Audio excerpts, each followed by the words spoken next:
reached the finishing line of this campaign, and the polls will be open from 7 o'clock tomorrow morning. Perhaps you feel inspired, invigorated by this general election campaign. You may well think that politically it's been some of the most exciting few weeks of your lives, or perhaps you've really had enough of it all. But what I'm really keen to try and tease out from you today is, what are the issues? Because we do talk about personalities but is it Brexit still? Is it actually now about security? What are the issues that are going to motivate you to go down to that polling station tomorrow? Or are you so confused by the whole thing, you're wondering whether you're actually going to bother? Now, as the last day of the campaign unfolds, no surprise, all the party leaders are out and about, travelling, crisscrossing the country. The Prime Minister says that she's the only person who could deliver for Britain. And the Labour leader has said, we don't want 5 more years of Tory austerity. It's Labour that will spend the money needed on health and education. The Lib Dems, well, Farage is focusing very, very much, their leader, on Remain constituencies, those that voted Remain heavily in the referendum last year. UKIP says it's the only party that will actually stand up and stop Brexit backsliding. The Greens are saying we should vote with our hearts. And in Scotland, the SNP leader Nicola Sturgeon is warning that a vote for Labour risks handing the keys of number 10 to Mrs May. And respectively, leaders in Wales and Northern Ireland too are out doing their stuff, all of which is exactly what you would expect. But if you think about it, this election was called on April the 18th. It came immediately after the Easter holidays. It surprised a lot of people. I have to say, I wasn't that shocked and surprised, because it seemed to me, given the opinion polls, with the Tories 20 points plus in the lead, here was Mrs May's chance for a big majority. And she set the tone from the start. This was going to be the Brexit election. And she was the one who believed in Britain. She was the one who, in many ways, said a lot of things I said in the last general election, and she wanted a big majority to make sure she could do it. And you know, that's what it was all about to begin with. Is it still? When you vote tomorrow, are you thinking still about Brexit in this so-called Brexit election? Or are your concerns about social care policy, or 2 appalling terrorist attacks within the campaign? Is it now actually onto security, and who would we be the safest under? Let me know at this last minute what your motivations are in terms of policy. And whether perhaps you're very, very confused. Let me know on 0345 60 60 973. You can text me at 84850. You can tweet me on @LBC using the hashtag Farage and LBC. And you can watch the show live on LBC's Facebook page right now. Ian in Yateley, Hampshire, what is going to be uppermost in your mind as you go to vote tomorrow? Good evening, sir. Upper mind is going to be Brexit within the population. I've got basically I study, I predict human factors. I've got a model that I developed. Right. And I study social media, and I'm looking at the psychology of kind of the hive mentality, basically. Brexit will be the defining kind of decision that prompts to the decision. I must say, Nigel, just by the way, I'm not your biggest fan. Well, that's all right. Ian, it's a free country, mate. You're allowed, you know. No, but I would buy your point if I saw you, because I think you're very charismatic and, you know, really intelligent guy. My mum actually fancies you, which makes my teeth grind. I have to say, Ian, I do seem to do well with a certain age group, but there we are. So come on, tell me about this model that you've developed. I'm fascinated. Okay, well, basically, it revolves around analysing how somebody thinks, and I'm looking at cognitive bias, so how our neural networks form up, and once we go into a certain stream of cognitive bias and we have a certain perception of the world, any information that we receive is then discarded, and the information which corresponds with our neural pathwork is absorbed and makes it stronger and stronger. That's why... with Brexit, it all sounds frightfully clever, Ian. Do go on. Well, it saved my life a few times. I was Royal Engineers, and I developed it for use in minefields. So basically I'm looking at cognitive bias, and how I define cognitive bias, once people have slipped into those groups, they're pretty solid. Now, what you've got with this election is you've got two big demographics. You've got the younger generation, the students, who are probably going to be anti-Brexit anyway. And then you've got those who voted Brexit and were on the fence and they kind of regret it. So they're the two demographics that I study on social media. I tell you what, now, Ian, if you're studying those two groups, then whether your model's brilliant or not, I think you've got a problem, Ian, and I'll tell you why. There are very few people who voted Brexit that now genuinely regret it, but there are a really, really big chunk of those who voted Remain, getting on for half of them, who, whether they've changed their mind or not, now think the right thing is just to get on with it. Well, that's a very good point, Nigel. I'd like to counter that because I think Theresa May's strong and stable. The way I interpret it, if I can explain it to you, I imagine it like a cast iron bar. So it appears strong, but it's got unstable kind of. It's an unstable solid structure. So you can tap it in the right place and it will just shatter. I think Corbyn is going with Brexit, to say the ones that voted, but he's going to be flexible in his negotiations. If I'm wrong on this, Nigel, I will buy you a pint. No, I will take you up on it. Absolutely, yeah. Oh, fantastic. So Ian, before we get to having our bet, which I'm very happy to have with you, by the way, because it sounds like it could be quite fun. I might learn something too. What does your model tell you then is going to happen tomorrow? It will be there'll be a huge bombshell dropped politically. You will see those who have been undecided before, so they've voted for Brexit. They've had nearly a year now to listen to why it was good, why it was bad. Yeah. They will jump ship, and they will vote for Labour. Right. And you've got the younger generation. There's like a student union kind of revolution going on, which is very exciting. They will jump to Labour.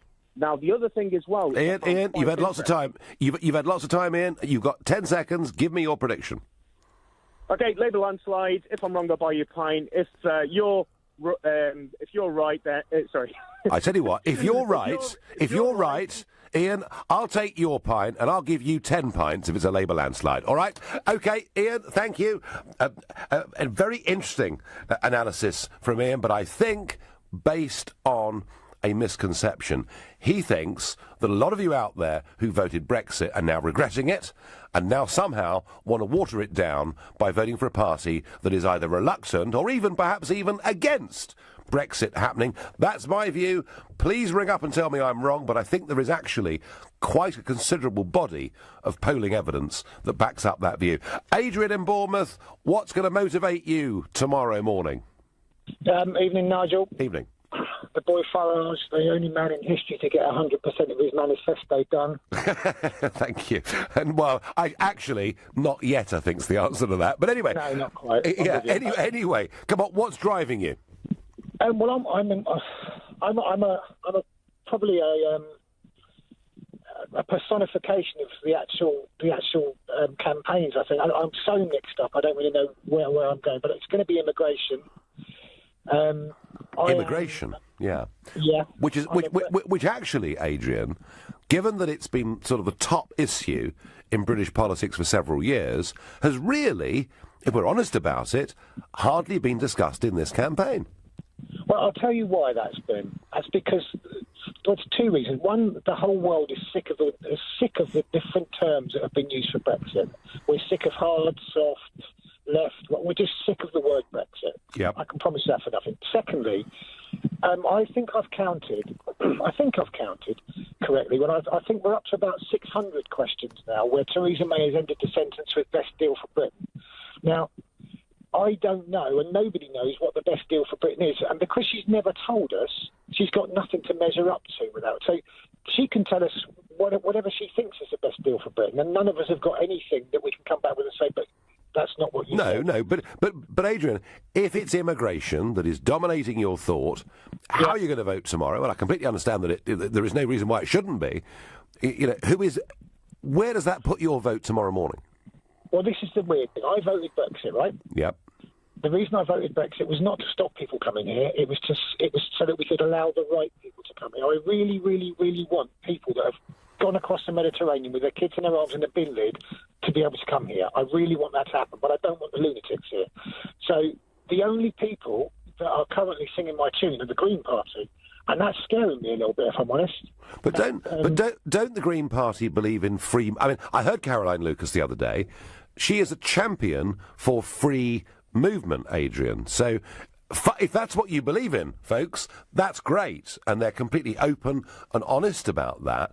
But if you've got free movement, it's quite difficult, isn't it, to weed out, as you call them, the lunatics?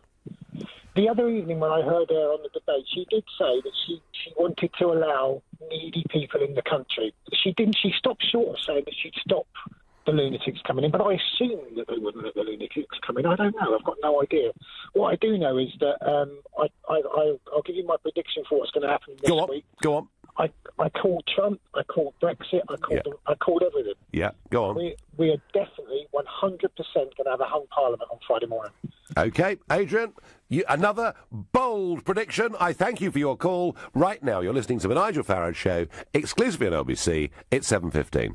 Nick Ferrari at breakfast on LBC. You and I paid the thick end of £1 billion to ensure that disgraced former banker Fred the Shred Goodwin did not appear in court. Royal Bank of Scotland fighting a lengthy legal action with shareholders. So what might he have said? Well, someone who probably knows is Ian Fraser. He's a financial journalist. He wrote Shredded. The worst thing that he was doing was basically having a reign of terror where people were scared to really stand up to him and challenge him over some of the bad decisions that he was making. The worst of which obviously was to buy the Dutch bank ABN AMRO for nearly $100 billion just as the markets were imploding. Nick Ferrari at breakfast, only on LBC. With Hampton by Hilton, now open in Aberdeen. This June, if you test drive the Qashqai, Duke or X-Trail, Nissan will give you an extra £650 off. That's up to a massive £2,900 on a Qashqai at only 4.99% APR representative. Yes, Nissan will give you money off, just for test driving our best-selling crossover range. I know it sounds unlikely, but that's what it says here in this script. I haven't read it wrong. I'm a properly trained actor. I've done Shakespeare and telly and hundreds of voiceovers. Search Nissan offers if you don't believe me. Nissan. Innovation that excites. Nissan Finance. 4.99% APR representative. Offer excludes Visia grade. Subject to status over 18s. Order and register before the 2nd of July from participating dealers only. T's and C's at nissan.co.uk. Download LBC's Britain Decides podcast, updated daily as Sheila Fogarty and myself, Ian Dale, take time out and dissect the latest developments in the general election. Will it be a walk in the park back to Downing Street for the Conservatives? Could a wave of support from the left help push Jeremy Corbyn onto an election win? Will the Liberal Democrats see the greatest recovery in living memory? And what will the fallout be for the SNP and UKIP? Britain Decides. Follow the general election from every angle on LBC. Listen and subscribe to LBC Britain Decides on iTunes or wherever you get your podcasts. My thing, my abs. They're big on Instagram. Well, they were until I dropped a dumbbell on my phone. Anyway, I need a replacement. 12 megapixel camera for maximum muscle definition. But my budget is lower than my body fat ratio. So, you know what? It's got to be refurb. Russell's thing. It's clearly a refurbished smartphone from eBay. That's as good as new with 12-month seller warranty. Buy refurbished tech on eBay and save up to 50% versus new. eBay. Find your thing.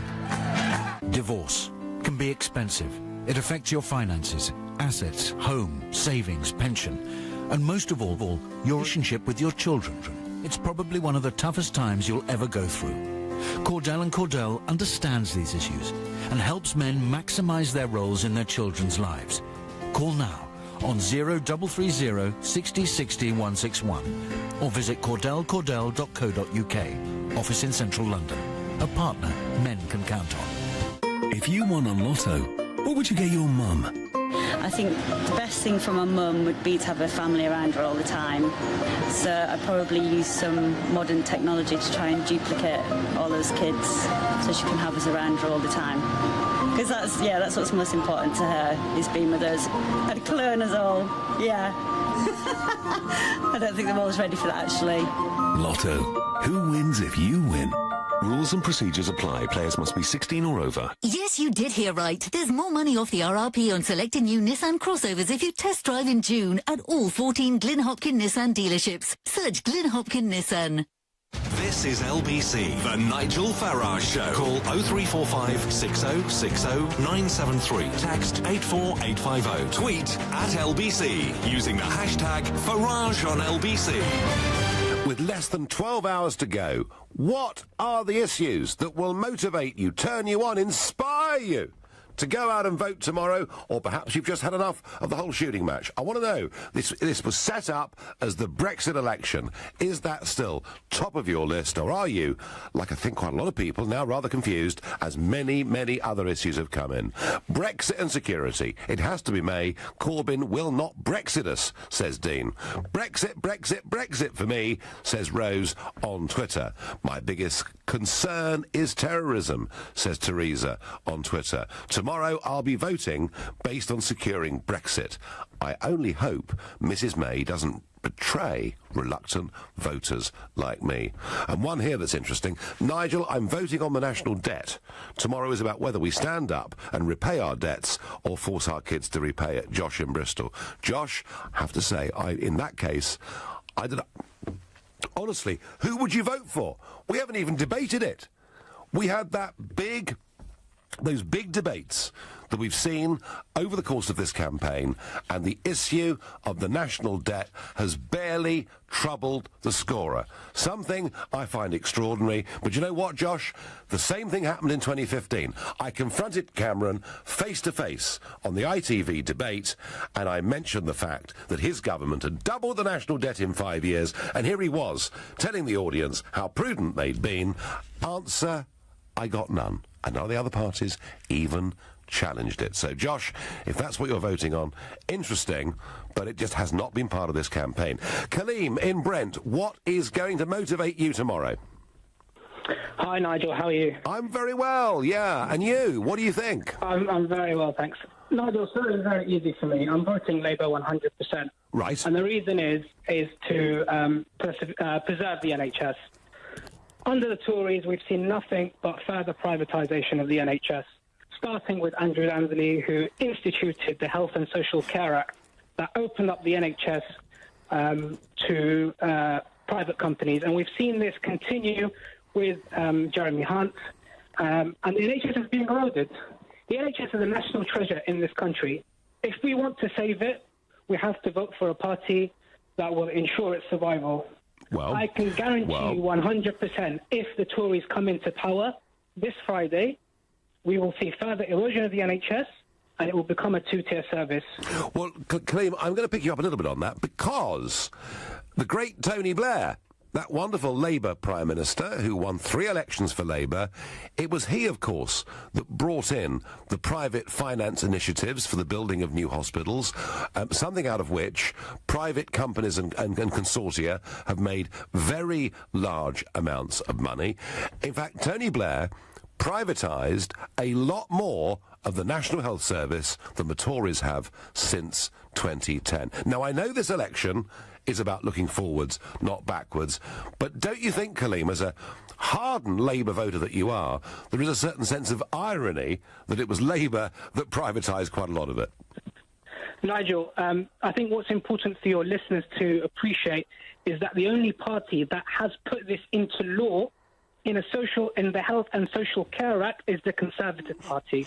Yeah. It's in law now that CCGs, clinical commissioning groups, open up all services to essentially to private companies. There is no distinguishing between an NHS provider and a provider that is private. Therefore, by the fact that it's in law, we will see this continue, and we will lead to a system whereby more and more services will be taken over by private companies. All right, but fine, Kaleem. Okay, listen, I'm hearing you loud and clear, but do you equally accept my point that it was the Labour Party that privatised more of the National Health Service than the Tories have done to date?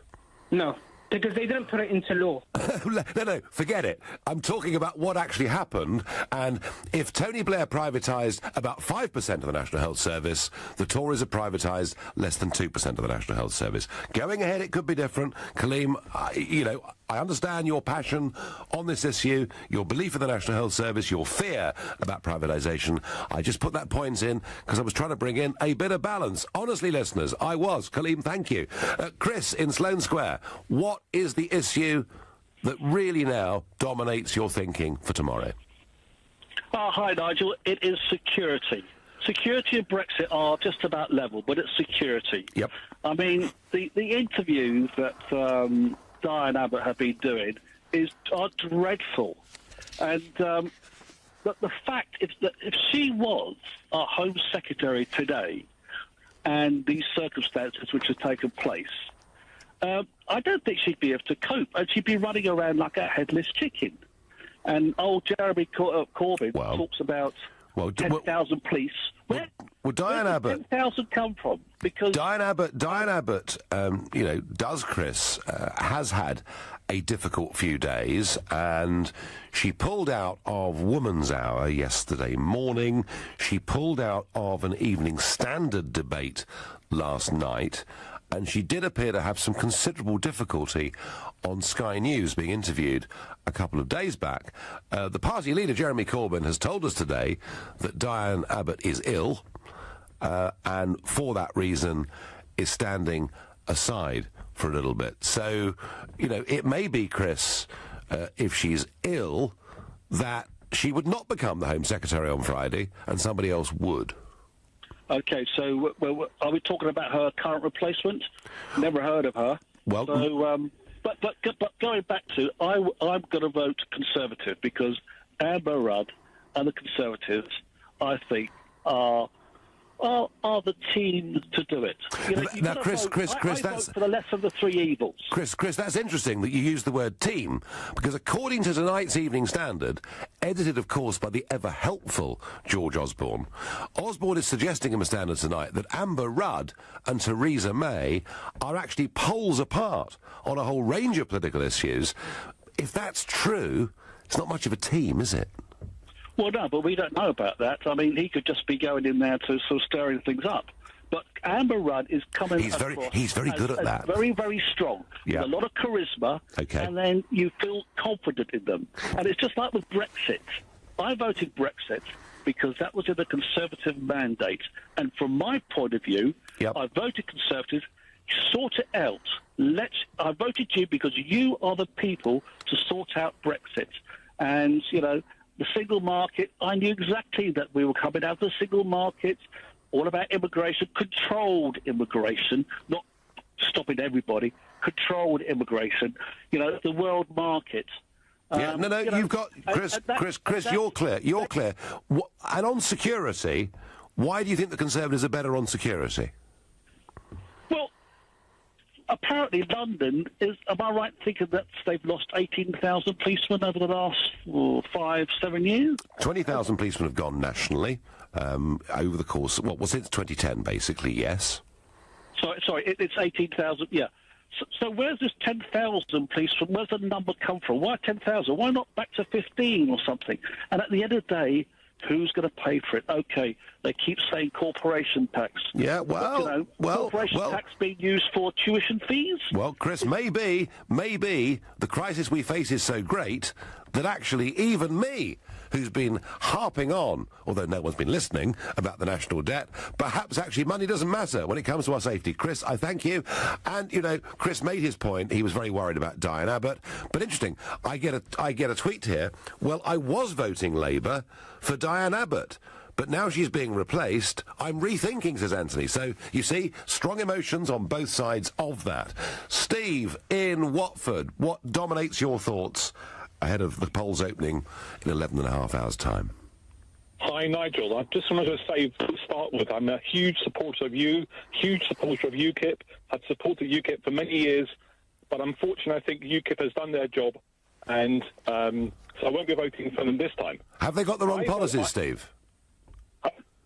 I'm asking the question, what are the policies that will dominate your thinking, and do you feel that UKIP have got the wrong policies now? No, not the wrong policies. I think the policy that needs to... I'm voting. Well, I'm actually not going to vote. I am going to vote, but I'm going to spoil my ballot, and I'll tell you why. Okay. Brexit was the issue. I was very keen that Theresa May called the snap election. I thought she was playing a very clever card, trying increase your majority and go to Europe with a very strong hand, a very strong mandate from the people of the UK, and say to everybody, we want a hard Brexit, and she will have the mandate to do that. Then she pulls the rug under the carpet for all of us by putting through all these policies that not in a million years most people would vote for. The dementia tax, one of them. And she's tried to pull a fast one on us. So for that reason alone, I'm not voting Conservative. So, Steve, she effectively lost you, you're saying, with the manifesto launch? Yes, absolutely.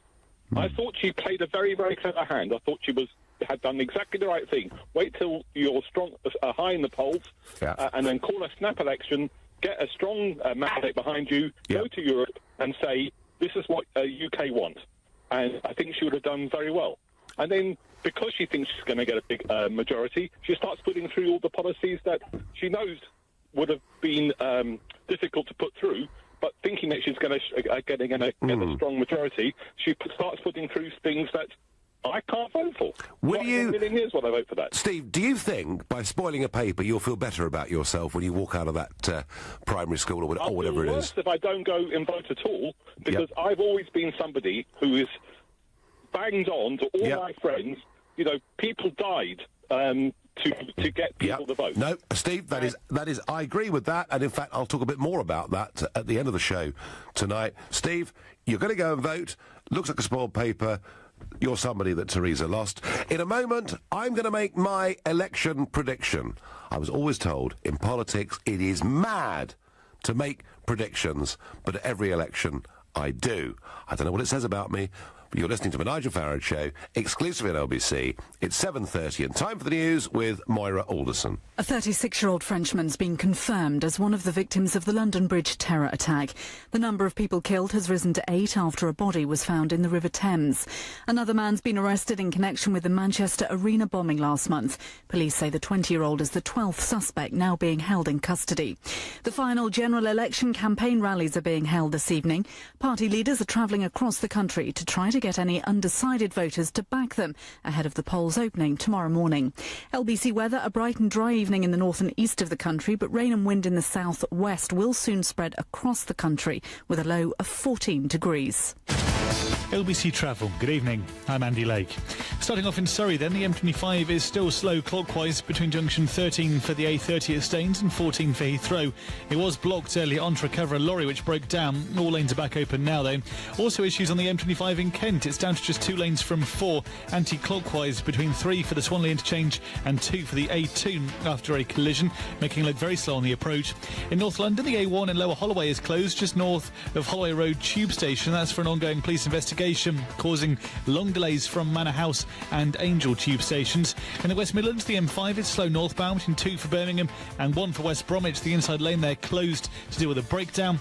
And in South Yorkshire, the M1 has 2 lanes closed southbound between junction 35 for Rotherham and 34 for Meadowhall, making it look pretty slow as it bottlenecks. For more real-time traffic updates, go to lbc.co.uk.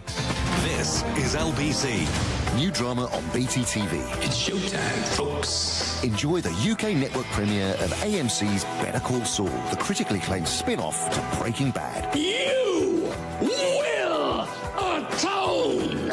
BT TV. Big entertainment, tiny prices. You'll need BT broadband and a fast enough line. Terms apply. Everyone deserves to smile with confidence. But poor-fitting dentures, damaged or missing teeth can mean that smiling is the last thing you feel like doing. At Dental Art Implant Clinics, our team of implant surgeons can give you the smile you deserve for a price you can afford. Book your free, no-obligation consultation today and get a full diagnosis, X-ray, CT scan and treatment plan recommendation without paying a penny. Text the word FREE to 60300 to find out more and secure your booking. The FCA has introduced a deadline to permanently end claims for missold PPI. When this passes, you could miss out. And with billions of pounds still to be repaid, some of that money could be yours. So call now and speak to Claim for Refunds. We have helped thousands win millions since 2009, and we could help you too. All we need is the name of your bank. So if you've had any loan or credit card, let Claim for Refunds find out for free if you had PPI. And if you have, you can claim yourself, or we can handle it for you. It's up to you. And if we don't win your money back, you don't pay a penny, guaranteed. You could be owed thousands and not even know you have PPI.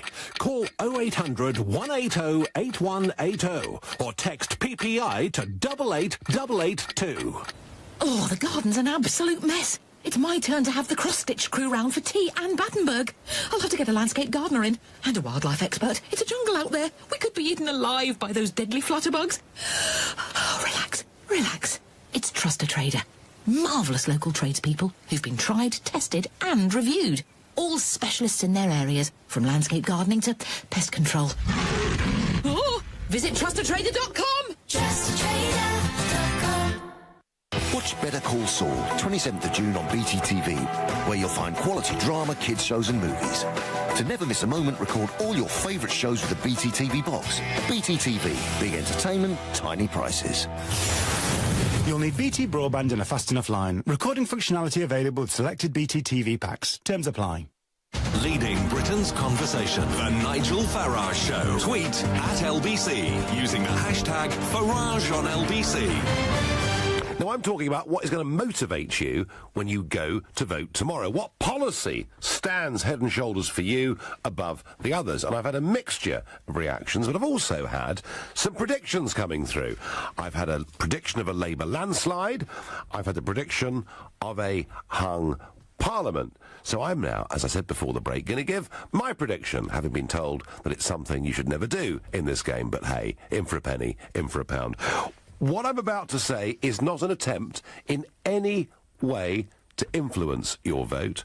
What I'm about to say is not even me saying that this is what I want to happen, but this is what I believe. And yes, I do understand that well over 1 million people have signed up to the register, and I do understand that a lot of those appear to be students who are very taken with Jeremy Corbyn. You can't get away from that. Big crowds of people turning up to look at him, very active, particularly on social media. My feeling is that where Corbyn is doing well is in areas where Labour is already going to win.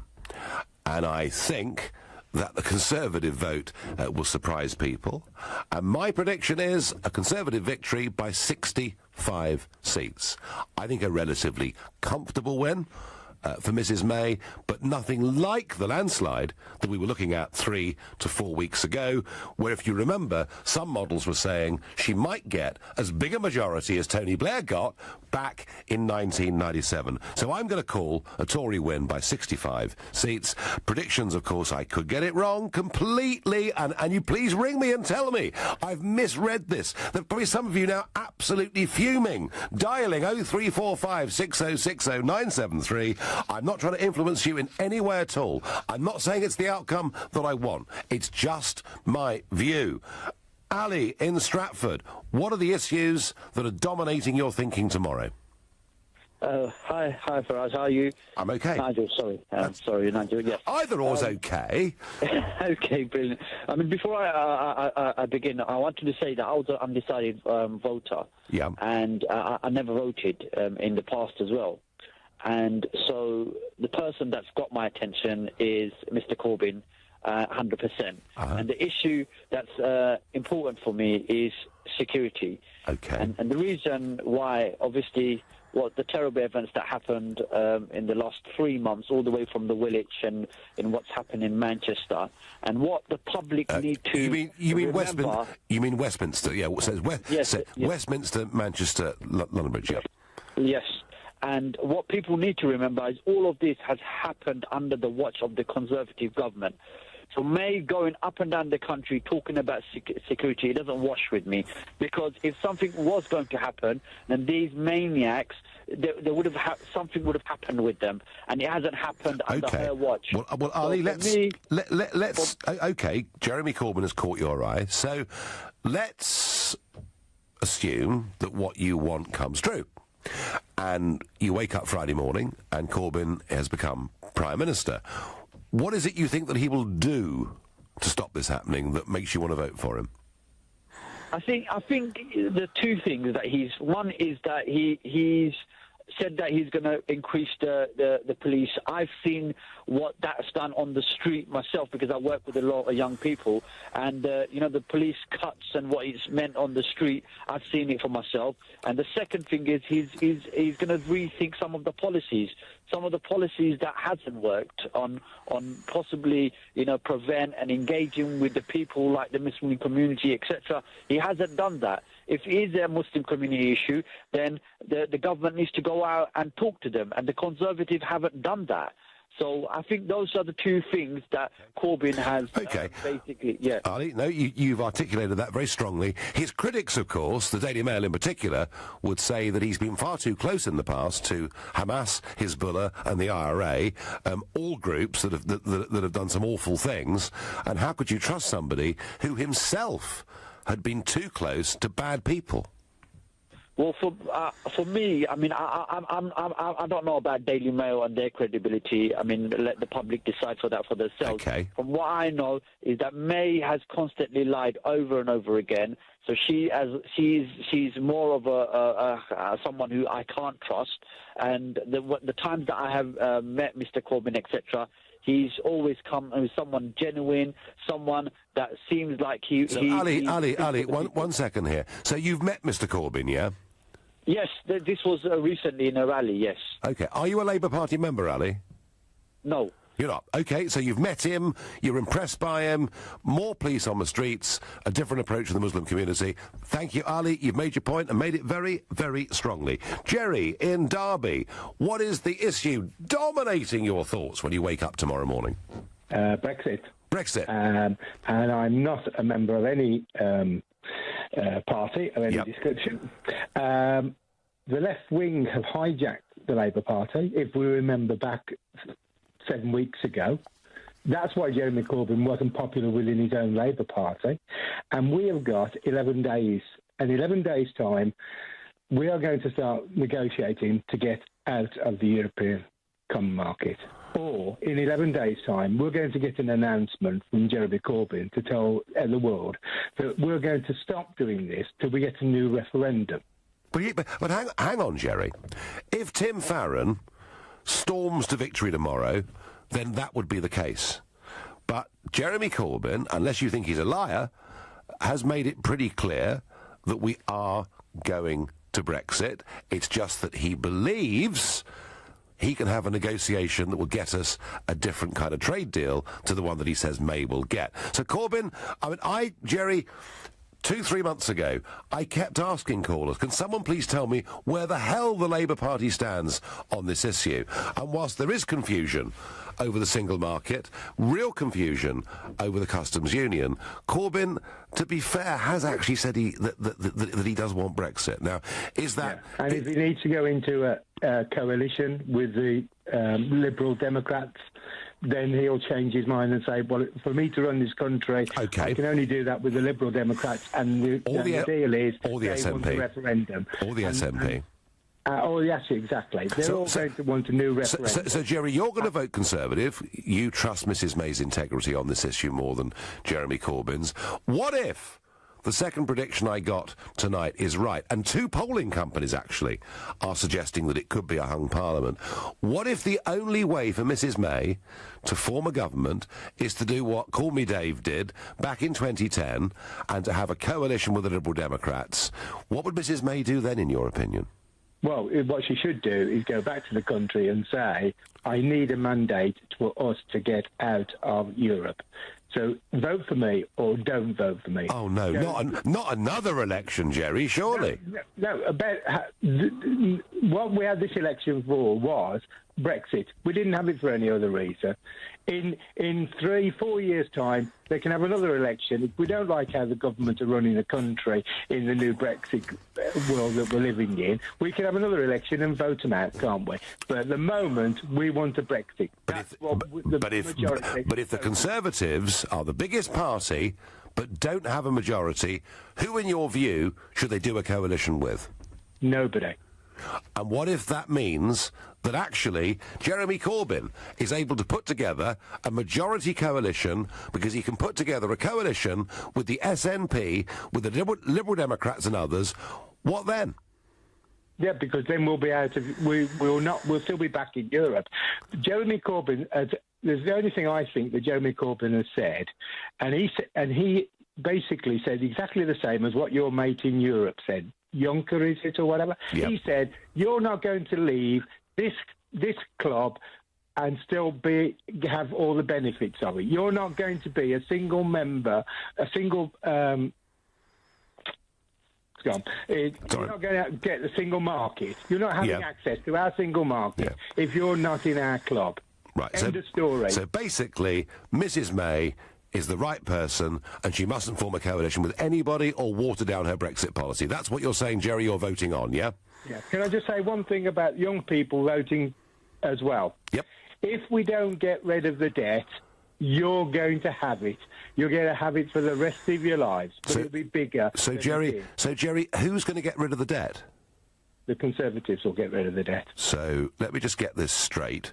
They took over the leadership of the country in 2010, and the national debt was $650 billion, and it's now $1.65 trillion. Yeah. So that's not been going very well, really, Jerry, has it? No.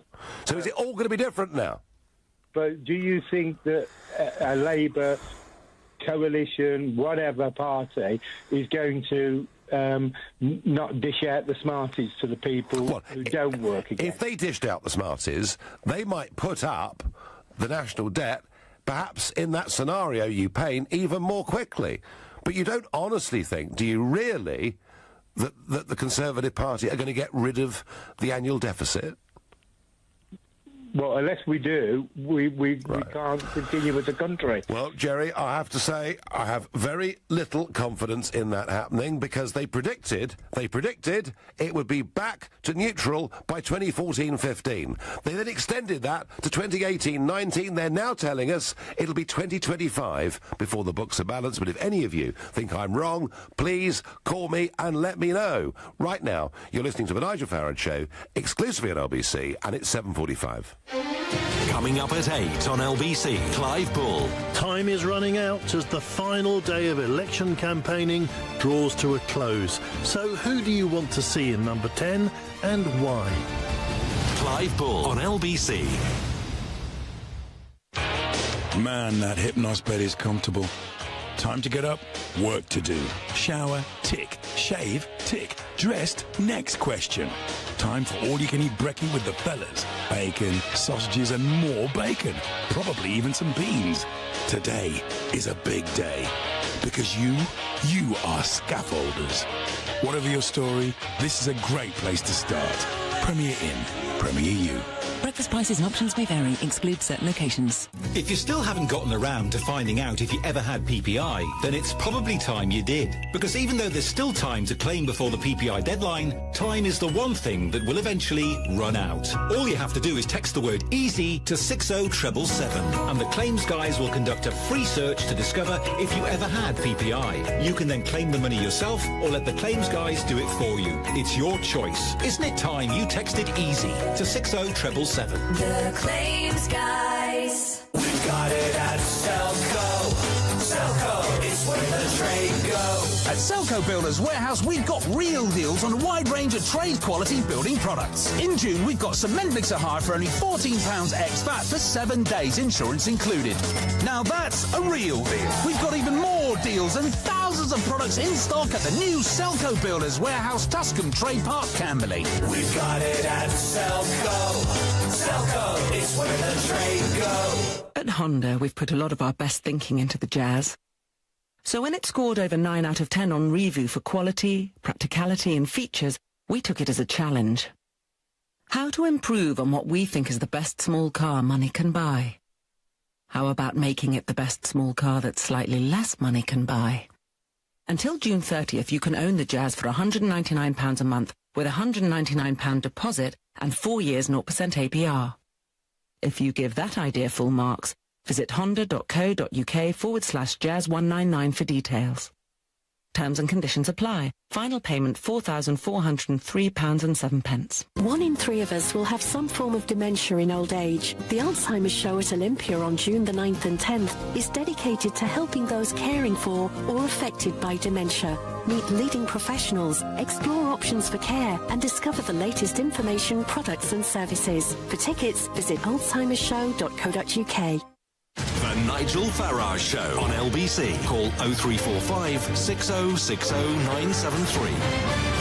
What are the issues informing your decision tomorrow about how to vote? Roger says on Facebook, I agree with Steve's analysis, but I don't see the point in spoiling your ballot paper. Steve said he believed in democracy and he believed that spoiling a paper was a valid thing to do. And the amazing thing was in the second round of the French presidential elections, over 4 million French people went to the polling booths and spoiled their papers. Quite extraordinary. I'm hearing NHS is coming back more and more. The NHS is the most important issue in this country, and only Jeremy Corbyn will support it, says Mary. But, on the other hand, we want Brexit, and only Mrs May is going to deliver, says Gloria from Reading. And Laura says, and this is in fact being voiced by 1 or 2 people, I'm reluctantly voting Tory, as they are the most competent and professional to deal with Brexit. I wonder what Nikki in Ongar is going to think about tomorrow morning when she gets up and decides to go to vote. I'm going to think about Brexit. Yes. I cannot wait. Yes, it's Brexit that's the most important, and after that, security. So and only Theresa can deliver. Ah, right. So it's not going to be Tim Farron then? Definitely not. Right, I was teasing. Okay. I heard you say what you said. Right, so Theresa will deliver, yeah? Yes, she will deliver, and we'll get an overall majority of 22. 22, right. Oh, predictions coming in. Right, OK, yes. Nikki, a prediction of 22 for the Conservatives, and Theresa will deliver. You were a Brexit voter last year, Nikki, yeah? I was definitely a Brexit voter, and I thank you very much for making it possible. Without you, it would never have happened. Very sweet of you. And you're convinced, then, that Remainer May has now made a genuine Damascene conversion? Yes, I don't think she is convinced that we're doing the right thing, but I do think that she has decided that she's the one to get what we want. And I think that I think she'll do it. I think she'll do it. She'll probably pay more money than you and I would want to pay, but she will get Brexit and she'll get us out of the single market. Well, one thing for certain, Nikki, if she wins, is that, actually, whoever wins, we'll be talking about this with gusto, probably from next Monday onwards, as sort of round 1, as it were, is going to happen 11 days after this election. Nikki, thank you. That was perfectly clear. Matt in Reading, what's the dominant issue for you? For me, it's the NHS. Yep. I mean, it's lots of issues, but the NHS is quite close to my heart at the moment. Yep. I've had some recent health scares and I had an ultrasound diagnosed with fatty liver disease. And they told me that because my blood test results came back below a certain threshold, there was no way that I could be referred on to a specialist through the NHS because of cuts and all of this. It wasn't considered a priority enough. So as a disabled person, I've scrimped and saved all the pennies I've got, and bearing in mind I don't drink and I don't, I try and keep myself to myself. And I'm having to pay to see a private liver specialist because otherwise I wouldn't be seen. And that's because of the cuts. And when you look at the Naylor review... Matt, can we just be clear about one thing? There are no cuts. Spending on the health service has gone up, under Labour governments and Conservative governments. There are no cuts. There's just a much bigger population trying to use that share of the cake. Oh, come on, Nigel, that's very disingenuous, and you know it. Are you actually suggesting to me, Matt, that there have actually been cuts in what is spent on the National Health Service? In real terms, across the whole country, yes. And certainly, and when you look at the Naylor review, which is a very dull read, but there are some rather terrifying passages in it. And Theresa May stood up on the Mar show last week, I think it was, and said that they're fully behind the Naylor review. And the biggest part of that concerns me is this business of for every £1 raised by selling off assets of the NHS, the Treasury will give the hospital £2. You know, that has far-reaching consequences, allowing, through a legal mechanism, a government-backed, taxpayer-funded mechanism, asset stripping of the NHS by a massive scale. Rather like the private finance initiatives, yeah? The private finance initiatives were a Blair concept. And they were wrong, weren't they, Matt? I think they were wrong, yes. Okay, but Jeremy Corbyn has already stated he's going to row back on those, and he's much more to the left than Blair ever. Blair was a Tory in all but name, really. I mean, Matt, look, you know, Jeremy Corbyn may put up expenditure on the NHS more than the Conservatives, but the Conservatives have not cut spending on the National Health Service. What may have been cut is spending per patient, because the population has risen hugely over the last few years, yeah? Really amount to the same thing in the end, though? Well, what do you think about it? Well, perhaps in a way it does, and maybe this argument, Matt, actually goes through education and goes through all of our public services. You know, maybe we actually have a real problem in this country that our population is rising by what, about 500,000 a year? I mean, it is a truly extraordinary figure. Nobody ever predicted that, or at least nobody in the big parties predicted that this would happen. But Matt, I get it. You're for the NHS. You see Jeremy Corbyn as being absolutely the right person for you. Simon in Cambridge, what is the big issue for you? The big issue for me, Nigel, good evening, is certainly Brexit and the economy. Now, you're in Cambridge, of course, which was a very strong Remain area. It's been very interesting that the BBC, all their big debates, they've gone to places like Cambridge and Bristol and had very, very pro-Remain audiences, in my opinion. So are you a strong Remainer from Cambridge, Simon? No, I'm a strong leaver. Oh, right, Very okay, strong lever. Fine. I spent 12 years living on the continent and pretty much understood that it's a bit of a stitch-up. So, I believe it's very clearly Brexit. I think the idea of leaving Jeremy Corbyn to say we'll do a deal, whatever the price, with Juncker and Tusk will just lead this country down the path of ruin. They will hold out until we break and say, actually, we'll have another referendum, and do you know what? We'll stay in. So you can't let Corbyn do it. And you see Theresa May's record as Home Secretary as being a good one in terms of making promises and delivering, yeah? I think it's very difficult to say any politician's got a great record in terms of promises. Yeah. I think the key thing, though, is that I think in the cold light today, people won't allow the Labour Party to bankrupt this country again, other than the young, who probably haven't experienced it. And I think she'll end up with a 70-seat majority. I'm 5 more than you. Right, OK. And, that's good. Super. Thank you, Simon. And my last call this evening is Howard in Hastings. Howard, good evening. What's the dominant issue? Oh, hello, Nigel. It's really good to speak to you. It's good. Yes, after the Brexit referendum, it's very, very important, and I do believe that what we need for the next 5 years is a strong nation-state to stand up against corporate success and malfeasance. I think it's the only thing which can do that. I do not trust that Theresa May will deliver that at all. In fact, I think we're about to vote effectively, collectively, for Hillary Clinton in this country. I think we've been sold down the river. I think Hillary Clinton? You're comparing Mrs. May with Hillary Clinton? Wow. Yes, absolutely. I think I think Corbyn comes from a political tradition which invented the whole idea of Euroscepticism, and the right kind of Euroscepticism, and I think he will get us out of the EU properly. I think Theresa May will sell us down the river, and I think we're all about to walk into an absolute... I think we're all being conned, and I think we're all about to collectively make a big, big mistake if we return Theresa May with a 70-seat majority. I think the country will be tearing itself apart. I think it would be like a dystopian Los Angeles in 5 years' time if that happens, and I think all sorts of nasty things will happen as well. Howard, it's very interesting. So what you're really saying is, despite the public positions, actually, in his heart, you see Corbyn as a leaver, and in her heart, you see May as a Remainer. Is that what you're saying, Howard? Absolutely. I think Corbyn will do the job properly. I think Theresa May will sell us down the river. I think Corbyn will calmly... But Howard, would Corbyn's very, very pro-Remain colleagues allow him to do that? I don't don't think his very pro-Remain colleagues will be much of an issue for much longer. I think they will gradually be whittled away.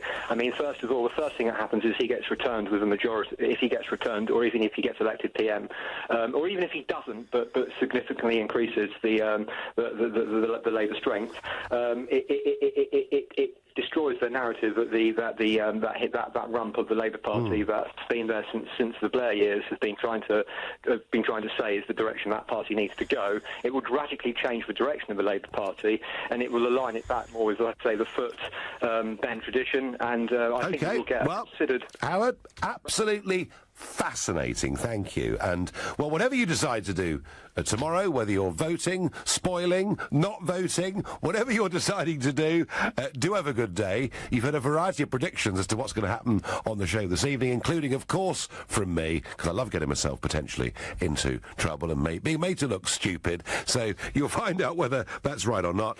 I'm going to be here tomorrow at midnight, and I'll be here with Ian and Sheila as some of the results start to roll in. But I'm also going to be here at 7 o'clock tomorrow, yes, because we have a special edition of the Nigel Farage Show commemorating the 73rd anniversary of the Battle of Normandy. I was there yesterday, attending ceremonies, interviewing veterans, powerful and moving, and you could argue they fought so that we could be a democratic nation.